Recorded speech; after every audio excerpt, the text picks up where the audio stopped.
सभी छोटे बड़े श्रोताओं को सुनीता भटनागर का प्यार भरा नमस्कार। ऑडियो स्टोरीज के हमारे चैनल कहानी जगत में आप सभी का स्वागत है। हिंदी कहानियों की श्रृंखला में आइए आज सुनते हैं विवेक मिश्र जी द्वारा रचित कहानी दिया। खेतों के बीच सोए एक गांव वाले की सुबह शहरों के बंद कमरों में सोए शहरातियों की सुबह से बिल्कुल अलग होती है और बुंदेलखंड में माता टीला बांध की ओर जाती पक्की सड़क से 20 किलोमीटर दूर बसे गांव सतलोन की सुबह तो बस सतलोन की ही होती है। यहाँ रोज नए नए रूप धरता आसमान, रोज नए नए तरीके से सिर चढ़ता सूरज, नए नए तरीकों से झड़ते नीम के पत्ते और हर बार अलग तरीके से घूमती उसकी परछाई धूप के धीरे धीरे सरकने पर। कटाई के बाद दूर तक फैली दिखती सपाट खाली जमीन, जिसके भयावह विस्तार से कई बार उस पर चलने, उसे खोदने कुरेदने वाला आदमी भी डर जाता। निसंग पसरी इस जमीन पर कहीं किसी योगी सा बिल्कुल अकेला खड़ा दिख जाता कोई बूढ़ा पेड़। यूं तो सुबह ही क्या, सतलोन में खेतों के बीच रहने वाले आदमी की दोपहर, शाम और रात भी बिल्कुल अलग ही होती थी। जब धरती मौसम के साथ रंग बदलती तो उसकी हर आहट, हर करवट यहाँ सबसे पहले सुनाई देती। पर कई दिनों से जो चीज यहाँ सुनाई नहीं देती है वह है किसी आस, उम्मीद, किसी बदलाव की पदचाप। जैसे यहाँ से गुजरते हुए कोई राहगीर मंत्र पढ़ के किसी पुराने पीपल से बांध गया है सब कुछ। यहाँ की इंसानी आवाजें, उनमें गाए जाने वाले गीत, ढोल की थापें और झांझरों की खनक, सभी कुछ। यहाँ सूरज की धूप, चंद्रमा की चांदनी और पूरब से पश्चिम तक दौड़ती हवाओं में एक अजीब सा वैराग है, एक ना भरी जा सकने वाली रिक्तता। इस रिक्तता को भरने के लिए बिलिया कई बार पूरा जोर लगाकर उठाती कोई पुराना, अपनी दादी की झुर्रियों में छुपा लोकगीत, जो थोड़ी दूर तक आसमान में किसी कटी पतंग सा तैरता और फिर लप्पे खाकर झाड़ियों में उलझ जाता। फिर भी 14 साल की बिलिया गाती रहती, मन ही मन में गीत गुनगुनाती रहती। कई बार तो वह गीत उसके भीतर इस कदर गूंजने लगता कि खेतों से टेर लगाते अपने बापू की आवाज भी उसके कानों तक नहीं पहुंचती। वैसे भी बिलिया और उसके बापू के बीच भी एक न भरी जा सकने वाली रिक्तता थी जो उसकी माँ की मृत्यु से पैदा हुई थी। उसकी माँ उसके जन्म के समय ही चल बसी थी। बिलिया को उसकी दादी ने पाला था। अपने बाप के लिए बिलिया खेत में अनचाहे ही उग आई खरपतवार थी। वह जैसे जैसे बढ़ रही थी अपने बाप की आंखों में और भी ज्यादा खटकने लगी थी। किसी संवाद की सारी संभावनाएं समाप्त हो चुकने के बाद बस उसकी दादी की जर्जर हो चुकी देह ही उसके और उसके पिता के बीच एक ऐसा सेतु थी जो चरमराते हुए भी कई बातें यहाँ से वहां ढोकर ले जाया करती थी। वह कई बार बिलिया को झकझोर देती, अरे सुन ले बिलैया, तुम आओ बाप चिचिया चिचिया के पागल भय जा रहे हो, कुछ जाने कौन सी दुनिया में खोई रहो तो जा मौड़ी। तब भी बिलिया अपने चारों ओर फैली एक कभी न भरी जा सकने वाली रिक्तता को भरने की अपनी कोशिश जारी रखती। मन ही मन गुनगुनाती रहती, यंत्रवत अपने पिता के आगे जाकर खड़ी हो जाती, उनका हुक्म बजाती और फिर पलटकर अपने काम में लग जाती। बिलिया का परिवार खेतों के बीच बनी जिस झोंपड़ी में रहता था उसके आसपास दूर दूर तक एक पुराने मंदिर के सिवा कुछ नहीं था। ऐसा मंदिर जिसकी दीवारों पर घास हो गई थी, जिसके दरवाजे वर्षों से गायब थे, जिसमें विराजे देवताओं को उनके भक्त भूल गए थे। दूर पगडंडी से गुजरते लोगों के लिए वह एक परित्यक्त देवालय था। पर इस वीरान उजाड़ में दिन रात यहाँ वहां घूमती बिलिया के लिए वह एक ऐसा महल था जिसका राजकुमार उसे छोड़कर कहीं चला गया था। पर वह कभी भी वापस आ सकता था और तब तक यह महल जो दूसरों के लिए एक खंडहर था, बिलिया का था। कितनी ही दोपहरें बिलिया ने इसमें गुजारी थी। यहाँ वह पूरी आजादी से गाती, चीखती, चिल्लाती और कभी कभी अपनी माँ को याद करके रोती भी थी, जिसे उसने कभी देखा भी नहीं था। यह मंदिर बिलिया का रहस्य लोक था। जिसमें दोपहर के एकांत में उसकी सारी कल्पनाएं जीवित हो उठती थी। गर्मियों की रातों में जब वह अपनी दादी के साथ अपनी झोंपड़ी के बाहर सोती तो उसे लगता जैसे चांद पृथ्वी के नहीं मंदिर के चक्कर लगा रहा है। घर यथार्थ था तो मंदिर दिन रात चलने वाला स्वप्न। एक शाम सिर पर सूखी लकड़ियों का बोझ उठाए किसी बुंदेली लोकगीत की तान छेड़ती झोंपड़ी की ओर बढ़ती बिलिया ने जब डूबते सूरज की सिमटती किरणों में मंदिर को देखा तो उसे अपनी आंखों पर विश्वास ही नहीं हुआ। न जाने कब से खाली पड़े मंदिर के मुंडेर पर आज एक दिया जल रहा था। उसे लगा क्या सचमुच ही उसके कल्पना लोक का राजकुमार लौट आया है। उस रात बड़ी देर तक उसकी आंखें उस दिए की लौ को ताकती रही थी। वह तरह तरह की कल्पनाएं करते कब सो गई पता ही नहीं चला। सुबह मंदिर के मुंडेर पर जलता दिया बुझ चुका था, पर भोर की किरणों में वह पुराना मंदिर अब पहले जैसा नहीं लग रहा था। वह कुछ बदल सा गया था। दीवारों पर उगी घास गायब थी। आसपास की झाड़ियां काट दी गई थी। मंदिर के द्वार पर आम के पत्तों का बना बंधनवार बहुत करीने से बंधा हुआ था, जिसे शायद बिलिया ने अपने जीवन में पहली बार देखा था। इन परिवर्तनों ने मंदिर को निखार दिया था, पर बिलिया को लग रहा था जैसे उसका कुछ छिन गया है। उसे मंदिर के उस खालीपन, उस रिक्तता से प्यार था जो अचानक ही किसी ने आकर भर दी थी। वह दिन भर कुछ अनमनी सी बनी रही थी। आज शाम होने से पहले ही उसके पिता ने उसे खेतों में बुला लिया था। आज मंदिर की तरह वह भी बदले हुए थे। बिलिया की झोंपड़ी में पहुंचते ही वह दादी और उसको मंदिर ले गए थे। आज पहली बार बिलिया अपने पिता और दादी के साथ उस मंदिर में गई थी जिसमें वह अक्सर ही उनसे छुपकर अकेली जाया करती थी। मंदिर पहुंचकर ही उसे पता चला था कि एक साधु ने अपने 2 चेलों के साथ मंदिर में डेरा डाला है। मंदिर के मुंडेर पर जलता दिया उन्हीं के आगमन की सूचना थी। मंदिर के अहाते में बीचों बीच बने गोल चबूतरे पर साधु बाबा पालती मारकर जमे हुए थे। नीचे जमीन पर 2-4 बूढ़ी औरतें और 2-1 अधेड़ आदमी बैठे हुए थे। बाबा के दोनों चेले जवान थे, जिनमें से एक दिया जलाकर मंदिर के मुंडेर पर रखने जा रहा था और दूसरा बाबा और उनके भक्तों के बीच बैठा हुआ था। बाबा भक्तों से मुखातिब थे।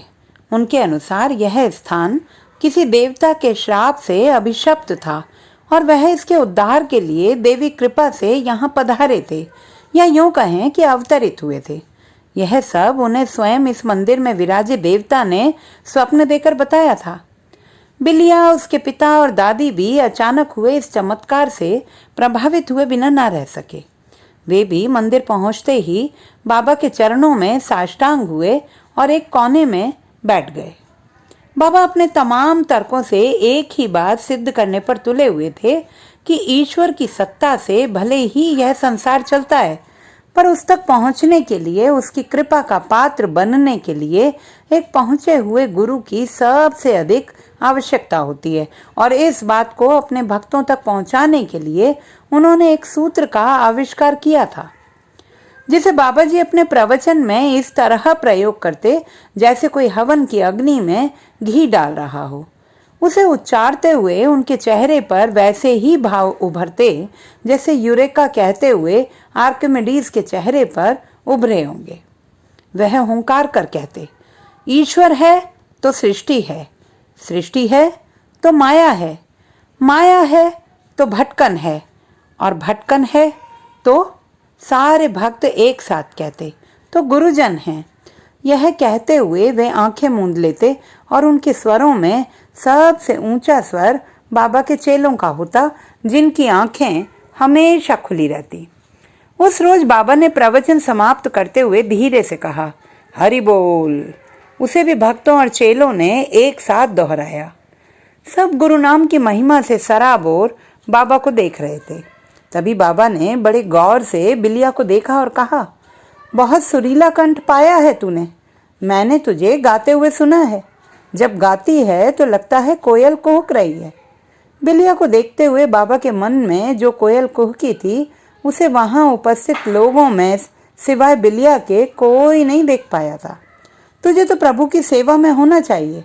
गुरु कृपा से सब ठीक हो जाएगा। यह कहते हुए वह बिलिया के पिता की आंखों में देख रहे थे। उसके पिता की सुनसान आंखों में कोई ठंडे पानी का सोता फूट पड़ा था। उन आंखों का खालीपन धीरे धीरे छंट रहा था। वह कभी बाबा को और कभी बिलिया को देख रहे थे। अब बिलिया उन आंखों को चुभने वाली खरपतवार नहीं थी। दूसरे दिन सुबह ही नहा धोकर बिलिया और उसके पिता मंदिर पहुंच गए थे। बिलिया को मंदिर की सेवा में लगा दिया गया था। बिलिया के पिता और बाबा के बीच बिना कुछ कहे सुने ही एक समझौता हो गया था। बिलिया को बाबा की सेवा में रहना था और बदले में बाबा को जीवन भर बिलिया का ध्यान रखना था। और इस महान काम का साधन बनने के लिए बिलिया के पिता की झोली में जो पुण्य आना था वह अलग। पुण्य ना भी मिले तब भी तेजी से बड़ी होती बिलिया की जिम्मेदारी तो उसके सिर पर नहीं रहेगी। कुछ और नहीं तो उसके खाने पीने और कपड़ों का इंतजाम तो हो ही जाएगा। यही सब सोचकर वह बहुत खुश थे और बाबा की हर बात पर हाँ में सिर हिला रहे थे। बाबा ने भी बड़े प्रेम से बिलिया को उसकी जाति, उसकी निर्धनता और तमाम अवगुणों को भुलाकर प्रभु के लिए स्वीकार किया था। एकादशी के दिन बिलिया की दीक्षा का होना तय हुआ। बिलिया को भी खेत के काम से छुटकारा मिलने से बड़ी राहत मिली थी, पर दीक्षा, इसका ठीक ठीक अर्थ वह अभी समझ नहीं पाई थी। एकादशी आने में अभी 5 दिन बाकी थे। जैसे जैसे दिन बीत रहे थे, बाबा जी धीरे धीरे गुरु कृपा का महत्व उसे विस्तार से समझा रहे थे। वह उसे बड़े प्यार से अपने पास बैठाकर दोपहर का प्रसाद खिलाते। उसके बाद बिलिया से कोई बहुत पुराना लोकगीत सुनते। कल का सूरज अपने साथ बिलिया की दीक्षा का शुभ मुहूर्त लाने वाला था। शाम के प्रवचन के बाद सभी लोग जा चुके थे। बाबा ने बिलिया को मंदिर में ही रोक लिया था। कल दी जाने वाली दीक्षा से पहले वह उसे कुछ गुप्त और गंभीर बातें बताना चाहते थे। उनका चेहरा डूबते सूरज की तरह लाल हो गया था। उनकी आंखों के नीचे रात की कालिमा उतर आई थी। उन्होंने अपने चेलों को मंदिर से बाहर रहने का इशारा कर दिया था। बिलिया का गला, जिससे वह किसी भी समय लोकगीत की तान छेड़ दिया करती थी, आज अनायास ही सूखने लगा था। आज पहली बार अपने कल्पना लोक में वह उल्लसित नहीं थी। आज मंदिर की दीवारें उसे डरा रही थी। आज सचमुच ही उसे वह जगह एक अभिशप्त खंडहर लग रही थी। बाबा उसका चेहरा अपनी मोटी हथेलियों में भरकर उसके कानों में कुछ फुसफुसा रहे थे। मंदिर के बाहर दूर तक पसरी जमीन पर खड़ी कटीली झाड़ियों में अटका सूरज धीरे धीरे अपना तेज खो रहा था। मंदिर के द्वार पर खड़े बाबा के चेले कुछ अजीब तरीके से कसमसा रहे थे। तभी जैसे कमान पर चढ़ा तीर शिकारी के हाथों से अनायासी छूटकर बिना लक्ष्य को भेदे जमीन पर आ गिरता है, भागती हुई बिलिया मंदिर की चौखट से उलझकर मुंह के बल जमीन पर आ गिरी। चेले कुछ समझ पाते इससे पहले ही वह उठकर अपनी झोंपड़ी की ओर भाग खड़ी हुई। पीछे से बौखलाए शिकारी की तरह बाबा भी हाँफते हुए आए, पर वह मंदिर की चौखट लांघ नहीं सके। वह वहीं ठिठक गए। बिलिया के पिता किसी अपराधी की तरह सिर झुकाकर बाबा के सामने बैठे थे। बाबा की आंखों में क्रोध और अपमान की लपटें उठ रही थीं। बिलिया का अपराध अक्षम्य था। उसने देवता तुल्य गुरु का अपमान किया था। वह अपनी नादानी के कारण बहुत बड़े सौभाग्य से वंचित रह गई थी। उसे किसी भी कीमत पर इसका प्रायश्चित करना था। बिलिया के पिता बाबा को आश्वस्त कर रहे थे कि वह उसे समझाकर कल दीक्षा के लिए अवश्य ले आएंगे। उनकी आंखों में पहले सी रिक्तता थी। वह बाबा के चरणों में सिर झुकाकर मंदिर से निकल पड़े। वह किसी भी हाल में यह मौका अपने हाथ से जाने देना नहीं चाहते थे। उन्हें लगता था कि बाबा के आगमन से इस अभिशप्त मंदिर का ही नहीं, उनकी बेटी का और उनका भी उद्धार हो सकता था। पर इस नादान बिलिया ने सब कुछ चौपट कर दिया था। पर वह ऐसा होने नहीं देंगे। वह उसे किसी भी तरह बाबा की शरण में जाने के लिए बाध्य कर देंगे। यही सब सोचते हुए उन्होंने झोंपड़ी की टटिया को जोर से भीतर धकेला।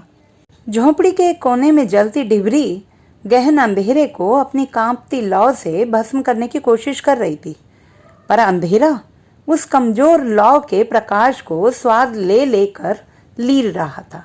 बिलिया की दादी एकटक ढिबरी की कांपती लौ को देख रही थी। बिलिया झोंपड़ी में नहीं थी। बाबा के चेलों के साथ दूर दूर तक खेतों खलिहानों में, झाड़ियों झुरमुटों में, नदी नालों और ताल तलैयों में देख चुकने के बाद भी बिलिया के बापू को बिलिया कहीं नहीं मिली थी। वह उसे ढूंढ ढूंढ कर थक गए थे। उन्हें ऐसी कोई जगह नहीं सूझ रही थी जहां बिलिया हो सकती थी। अपना संशय मिटाने के लिए वह कई बार खेतों के बीच बने कुएं में भी झांक आए थे। रात बीत गई थी। सतलौन में फिर एक बार अपनी ही तरह की सुबह हो रही थी। बिलिया के पिता की आंखें इसी आस में यहाँ वहाँ दूर दूर तक देख रही थी कि कहीं से भागती दौड़ती गाती बिलिया उन्हें दिख जाएगी, पर बिलिया आस पास दूर दूर तक कहीं नहीं थी। अब वह बिलिया को नहीं, उसके होने या न होने के निशान को ढूंढ रहे थे, पर उन्हें कहीं भी कुछ भी ऐसा नहीं दिख रहा था जो यह बता सकता कि बिलिया कब कैसे कहाँ बिला गई।